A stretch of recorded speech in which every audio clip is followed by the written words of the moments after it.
Halo, Assalamualaikum warahmatullahi wabarakatuh. Bertemu kembali bersama saya, Arif Yohamad. Kita lanjutkan cerita Hati Suwita malam ini, episode 8, karya Neng Hilma Anis. Cerita yang sangat gempar di bioskop saat ini. Aruna melajukan mobilnya pelan sambil melambai ke belakang kemudi. Dia pulang setelah ku yakinkan bahwa aku sudah tenang. Aku kan baik-baik saja dan tangisku sudah habis. Aku berpesan padanya untuk lekas mencari tahu siapa itu Rengganis. Tapi dia pura-pura tak mendengar dan justru bilang padaku, aku boleh menelponnya kapan saja. Dia juga menawarkan pintu rumahnya terbuka jam berapapun aku mau datang. Dia tak tahu aku sekarang sudah tidak merdeka. Bahkan untuk menginap ke rumah ibuku pun aku harus menunggu Umi mengizinkan atau tidak. Aku juga tidak akan bisa leluasa menelpon Aruna. Bagaimana kalau Abah atau Umi dengar? Dukaku kusimpan, dendamku kupendam, isakku kutahan. Aku harus tampil bahagia. Aku cuma mengiyakan dan bilang pada Aruna, kalau ada apa-apa aku akan WA, tapi tidak dengan kalimat yang panjang. Sebab aku tidak bisa pegang HP lama-lama kalau Mas Biru di dekatku. Aku jengah kalau Mas Biru terlalu fokus ke HP-nya.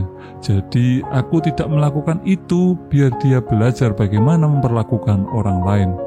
Aruna memelukku lama sekali, memberiku kekuatan.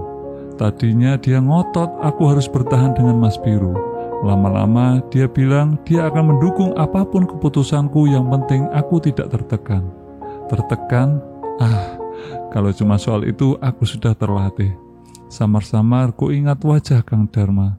Aku sangat kaget dengan pertemuan kami yang tidak sengaja tadi.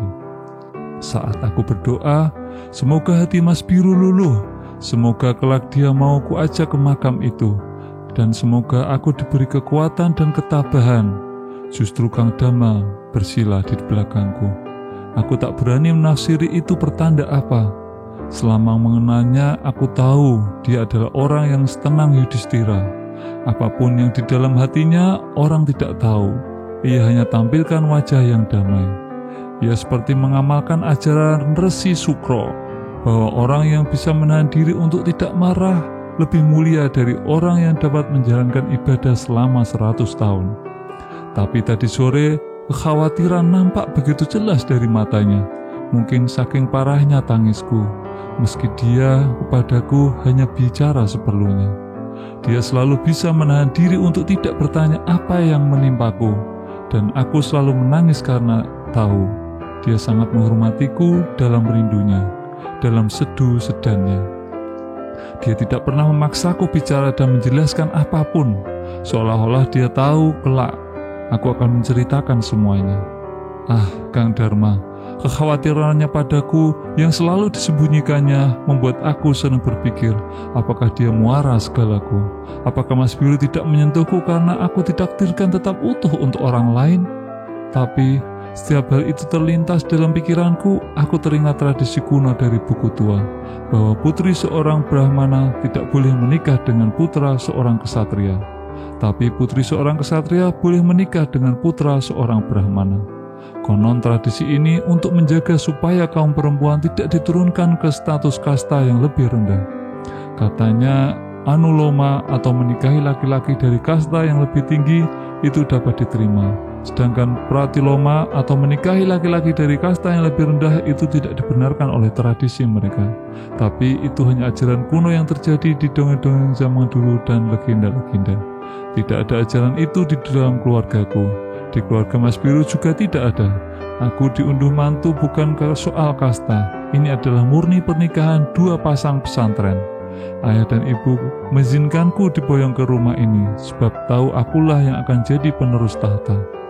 Dinasti keluarga pesantrenku sudah sangat kuat dan segala sesuatunya berjalan dinamis. Sudah banyak yang membantu ayahku. Sementara mertuaku hanya punya seorang putra yang belum paham kalau ia digadang-gadang untuk mewarisi kerajaannya. Akulah yang harus memikul semuanya. Saat aku berusaha keras membangun kerajaannya dan menjalankan peran yang seharusnya jadi tanggung jawabnya, dia justru berusaha keras menciptakan suasana beku yang membuat batinku tak lagi punya daya bertahan. Aku menggigil dalam kesepian. Aku tak tahu sampai kapan akan bertahan. Kuedarkan pandangan ke bangunan pesantren. Kangkang menunduk menyimak guru-guru mengajar kitab. Banyak orang tapi senyap sekali. 4 mobil terparkir. Salah satunya punya Mas Biru. Tumben dia pulang lebih awal. Pelan ku masuki ruang tamu yang terbuka lebar. Aku langsung mencium banyu minyak serai dan minyak kayu putih meruap-ruap di seluruh ruangan. Siapa yang sakit? Aku berjalan cepat ke kamar. Mas Biru tidak ada. Kamar pengap, jendela menutup. TV menyala, baju dan sarungnya berserakan. Selimut di sofanya tidak terlipat. Buku-buku berantakan. Bantal dan gulingnya berjatuhan di karpet. Keran di kamar mandi tidak tertutup rapat. Kaset basah dan licin. Handuk bekas pakai di kursi rias. Baru ku tinggal sehari, kamar ini seperti tidak berpenghuni. Aku berjalan melewati perpustakaan Abah, menuju kamar Umi. Aku kaget melihat beliau tergolek lemah. Seorang mbak-mbak yang membawa nampan teh langsung ku minta. Dia bilang Umi pusing saat menyimak ngaji sambil harus dituntun menuju kamar. Aku langsung menangis, meraih punggung tangannya. Ku cium lalu aku duduk bersimpuh.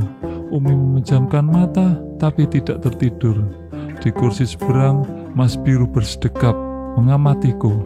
Aku menunduk antara rasa bersalah dan takut. Dia tahu wajahku sembab. Sampai jam segini baru datang, kemana saja memangnya? Aku berdebar-debar. Saya pergi sama Aruna, Gus, ngapunten. Tak mungkin kalau ku bilang aku pergi ke makam Mbah Hasan Besari. Apalagi kalau ku bilang tadi sempat ketemu Kang Dharma. Dia tidak mungkin cemburu. Cemburu hanya milik orang yang merasa memiliki. Dia tak pernah merasa aku miliknya. Aku tidak menjelaskan itu sebab aku tidak mau menurunkan marwahku sebagai istri. Lagi pula pertemuan kami tidak sengaja dan kami tidak saling bicara. Umi drop, obatnya tidak kau siapkan. Kalimatnya datar, wajahnya dingin. Dia masih bersedekap, punggungnya lurus. Dia melirikku dengan penuh kekesalan. Aku ingin bilang kalau semuanya sudah kusiapkan, bahkan obat-obat sudah kubuka satu persatu dan sudah kutaruh di mangkuk kecil tempat Umi biasa kuracik obatnya. Tapi aku tidak berani mengatakan itu. Maafkan saya, nggih, itu kalimat yang kupilih. Aku telepon kamu puluhan kali tidak ada jawaban. Dia membuang muka. Hatiku berlompatan. Khawatirkah ia? Kangenkah ia? Merasa kehilangankah ia? Sepanjang pernikahan kami, memang baru kali ini aku lama pergi sekali, pagi sampai petang. Jangan sampai Umi drop lagi. Jangan lupa siapkan obatnya. Pasrahkan sama Mbak kalau memang kamu sibuk. Nadanya menohok. Aku menunduk, kaget dan cepat menghapus rasa senang yang baru saja terbesit di hatiku. Dia tidak mengkhawatirkanku. Dia hanya menyalahkanku atas kondisi kesehatan ibunya. Air mataku menggenang di pelupuk mata. Sudah makankah ia? Kenapa bajunya begitu lusuh? Tidak bisakah dia mencari bajunya sendiri di lemari? Ataukah saking paniknya kepada Umi? Umi tak apa-apa, sudah kuperiksa. Ini cuma karena Umi telat minum obat. Dia saja yang tidak tahu sebab dia jarang di rumah. Nggih, jawabku lirih. Dia diam terpaku, lalu bergebas mengambil teh saat Umi terbatuk. Aku mendudukkan Umi dan menyangga badannya. Dia meminumkan teh. Gak usah marahin Alina, Le. Obatnya Umi sudah disiapkan sama dia kok. Umi ki gak wani minum obat soalnya Umi belum makan. Umi gak enak makan soalnya kepikiran Alina. Lungo kok suwe. Wis mangan tahu urung gue, Lin. Dereng Mi, air mataku jatuh lalu kuusap sebelum Umi tahu kalau cintanya membuatku terharu. Umi mau saya masakin apa? Monggo kita makan bersama. Umi mau sambal tempe kemangi. Mbak-mbak tadi bikin, Lin, tapi gak podo karo buatanmu. Aku tersenyum, memasang sandal kedua kaki Umi. Beliau tidak tahan dingin. Aku melipat mukenanya, lalu menuntunnya ke meja makan. Aku di sisi kanan, Mas Biru di sisi kiri. Mas mau saya buatkan sambal atau nasi goreng? Enggak usah, jawabnya. Umi menoleh cepat ke arahnya. Saking jengkelnya kepadaku, Mas Biru lupa kalau kami harus bersandiwara. Aku memberinya kode dengan mataku bahwa Umi bisa lebih drop kalau tahu dia ketus begitu. Ya wes, kalian buatkan Mas nasi goreng, jawabnya tanpa memandangku. Aku tersenyum. memasak di dapur sambil bersemangat. Kulihat Mas Biru memijat kaki Umi yang selonjor di kursi panjang. Setiap kulihat bibir dan dagunya, aku bergetar hebat. Tapi aku kembali ingat penolakannya malam itu. Aku jadi teringat ucapan Dewayani kepada Resi Sukro saat putri kerajaan Wirasparwa menghinanya.